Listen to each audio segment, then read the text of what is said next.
Bonjour à tous et bienvenue sur la chaîne Nova Science Class. Merci à ceux qui se sont abonnés et j'invite tous ceux qui n'ont pas encore fait à s'abonner. Ça prendra qu'une seconde et ça m'aide énormément. Et donc, on va enchaîner avec ce cours de chimie organique. Ça faisait un petit moment. Et on va faire un exercice typique d'examen. Je laisse un peu plus bas pour te montrer. Où on va avoir ici une grosse molécule et il faudra déterminer le nombre de centres asymétriques. Je me souviens quand j'étais étudiant, c'était fréquemment le type de questions qu'on me posait. Ça peut être ou bien un examen oral ou bien un examen écrit. Et on va aussi, une petite question subsidiaire, pardon, identifier toutes les fonctions organiques présentes sur cette molécule. Et cette molécule, tu l'auras compris, c'est la morphine. Et donc, la présentation va se scinder comme ceci. On va faire un petit côté historique très rapidement, un petit rappel théorique sur c'est quoi un centre asymétrique, et d'exercice, mais t'inquiète pas, ça ira très rapidement. Et donc, on va directement enchaîner. La morphine, c'est quoi? C'est un alcaloïde, c'est un terme très important en chimie organique. En fait, il y a deux définitions, plutôt une, mais en vrai, ça dépend si on est strict ou pas. Si on est très strict, un alcaloïde, c'est une molécule d'origine naturelle qui est extraite par exemple des plantes et qui présente un atome d'azote, mais pas un atome d'azote n'importe où, un atome d'azote dans un cycle. C'est notamment le cas ici de ce composé. On va avoir ici l'atome d'azote qui est inséré dans un cycle. Et donc ça, c'est la définition stricte d'un alcaloïde. Après, il y a des définitions, on va dire, un peu moins strictes, ça dépend du point de vue. Il y en a qui vont considérer que c'est tout simplement une molécule qui possède un atome d'azote, pas nécessairement dans un cycle. Par exemple, un atome d'azote comme ceci. Mais en tout cas, si tu vois alcaloïde, bah, tu retiens que c'est en fait une molécule qui possède un atome d'azote, une molécule naturelle. Et donc cette molécule a été découverte par un pharmacien allemand, Friedrich Serturner, un nom un peu compliqué, qui l'a isolé pour la première fois en 1804. Et ce fut la toute première extraction d'un principe actif pur à partir d'une plante. C'est d'où l'importance de cette molécule. Et donc la morphine, c'est également une molécule, comme je te l'ai dit, très connue pour différentes applications. Notamment aujourd'hui, on s'en sert comme antalgique de palier 3, indispensable en médecine pour tout ce qui va concerner les douleurs intenses. On l'utilise souvent en oncologie, c'est-à-dire pour traiter certaines douleurs liées au cancer, tout ce qui va être chirurgie, soins palliatifs, etc. etc. Parce qu'elle agit en fait sur ce qu'on appelle des récepteurs opioïdes du cerveau, mais le problème c'est que son potentiel, il a également un potentiel d'addiction, ce qui en fait une substance qui est strictement réglementée, tu ne peux pas t'en procurer n'importe où. Et donc ici tu as la formule brute de la molécule, à savoir C17H19NO3, et sa masse molaire est de 285,34 grammes par mol. Et donc ça, c'était pour le côté historique. Si tu veux directement passer à l'exercice, ben, je te conseille de faire avancer la vidéo, mais ici on va passer au rappel, et les rappels sont importants. Notamment, on va définir c'est quoi un centre asymétrique, ou plutôt rappeler. Un centre asymétrique, si tu dois retenir ça, on peut appeler, tu entendras souvent centre asymétrique ou carbone stéréogène, c'est exactement pareil. C'est un carbone hybridé sp3, très important, ou pour faire plus simple, tu retiens que c'est tout simplement un carbone qui est lié à 4 substituants différents. Je vais noter par exemple ici A, B, C, D.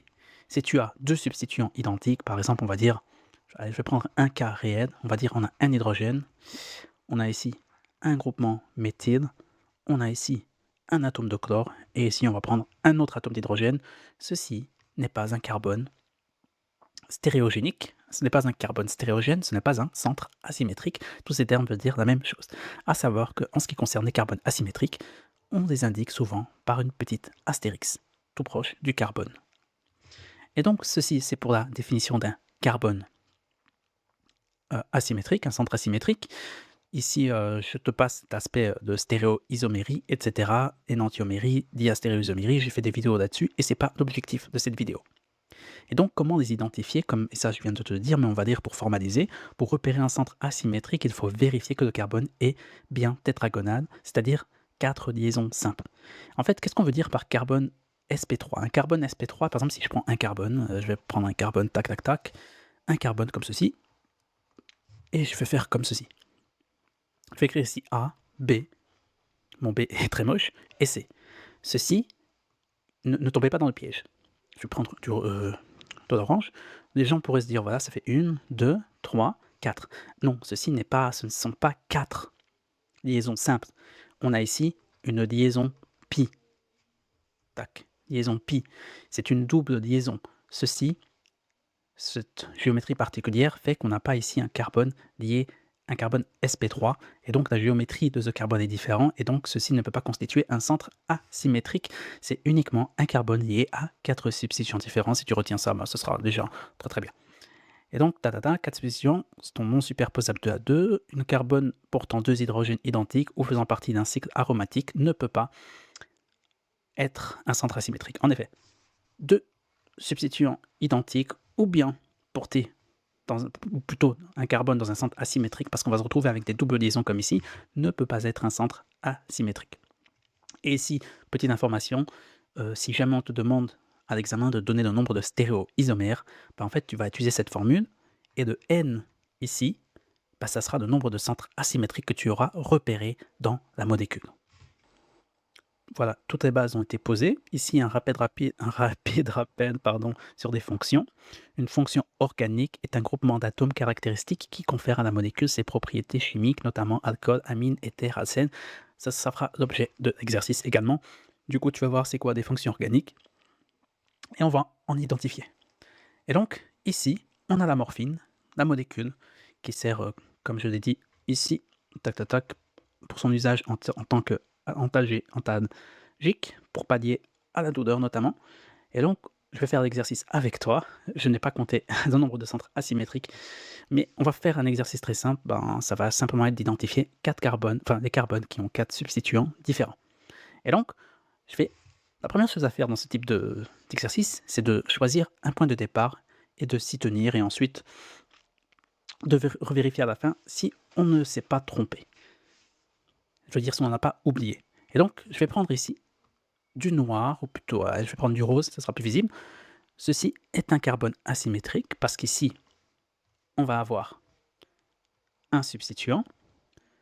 Ici, il n'est pas indiqué, mais c'est sous-entendu, on a un hydrogène, deuxième substituant. On a ici un carbone, troisième substituant. Et ici, on a un autre carbone, quatrième substituant. Ok. Première chose. Ici, le substituant numéro 3 et numéro 4, c'est 2 carbones. Mais attention, ce sont quand même des substituants différents, parce que leur environnement est différent. Si on prend le carbone 3, il est lié à un oxygène, qui est lié à un hydrogène, qui est lié à un carbone. Alors que ce carbone 4 ici, il est lui-même lié à d'autres substituants. Il est lié ici à un carbone, il n'est pas lié à un oxygène comme précédemment, il est lié à un hydrogène. D'autant plus, voilà, ce carbone, c'est un carbone hybridé sp2. Et attention, j'avais dit que les centres asymétriques, c'était uniquement des carbones sp3, mais seulement pour le carbone qu'on regarde. Donc ce carbone sera asymétrique, mais il peut très bien avoir des voisins qui ne sont pas des carbones asymétriques. Et ça peut être des carbones hybridés sp2, comme c'est le cas dans cet exemple. Bien, on continue. On va donc avoir ici, je vais prendre une autre couleur, on va donc avoir ici un premier centre asymétrique. On va monter vers le haut. On va avoir ici, ce carbone-là qui va être un centre asymétrique parce qu'il est lié à 4 substituants différents. On va avoir ce carbone ici. Je vais prendre du rouge, ce sera mieux. On va avoir ce carbone-là ici qui sera asymétrique parce qu'il est lié à 4 substituants différents. Comme je l'ai dit tout à l'heure, ça peut être lié à des carbones, mais il faut regarder les voisins même de ce carbone, à savoir celui-ci et celui-ci, et on voit que leur environnement est différent par rapport, par exemple, ce carbone-là à cet environnement-là, avec un oxygène, un hydrogène, alors que ce carbone-là, il est lié, lui, à un carbone, et finalement, rien d'autre, parce qu'il est lié ici par une double liaison. Et donc, l'environnement de ces deux carbones voisins du centre asymétrique, ces deux carbones voisins sont différents. Et liés également, via cette liaison qui sort du plan. Et donc ici, on a bien un carbone asymétrique. Pour le moment, on en a 1, 2, 3. On va continuer. Dans la même logique, ceci est un carbone asymétrique. Du coup, ça en fait 4. On continue. Celui-ci, je vérifie. Celui-ci est un carbone asymétrique. Du coup, on en a 1, 2, 3, 4, 5. Vérifions s'il y en a d'autres. Celui-ci, par exemple, ne pourrait pas être un centre asymétrique car le carbone est hybridé sp2. On a une double liaison carbone-carbone. Et on doit avoir 4 liaisons simples autour du carbone central. Et donc, je vérifie. Et j'ai l'impression qu'il n'y en a plus. Par exemple, celui-ci ne pourrait pas être un carbone asymétrique parce qu'ici, on va avoir un hydrogène, un hydrogène.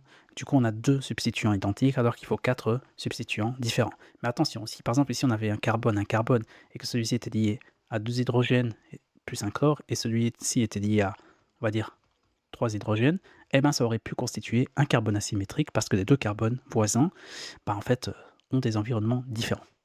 Voilà, c'était pour la petite précision pour que je sois sûr que tu comprennes. Tac, tac, tac. Et donc voilà. Donc on a identifié, et j'en vois pas d'autres, 5 centres asymétriques. Tu peux appeler ça centre stéréogène, centre stéréogénique, carbone asymétrique. Et on les a bien indiqués avec un petit astérix. Et donc voilà, c'était la première partie de l'exercice. Identifie tous les carbones stéréogènes présents dans la molécule de morphine. Pour chaque carbone que tu soupçonnes, vérifie bien qu'il est lié à 4 substituants différents, indique le nombre total et si tu le peux, leur position sur leur squelette. Et donc on a indiqué la position sur le squelette et on a identifié le nombre. En deuxième partie de l'exercice, on demande de recenser toutes les fonctions organiques présentes dans la molécule. Pense à examiner les groupements contenant de l'oxygène, de l'azote, ainsi que les insaturations du cycle. Cite chaque fonction, si possible, localise sur la structure.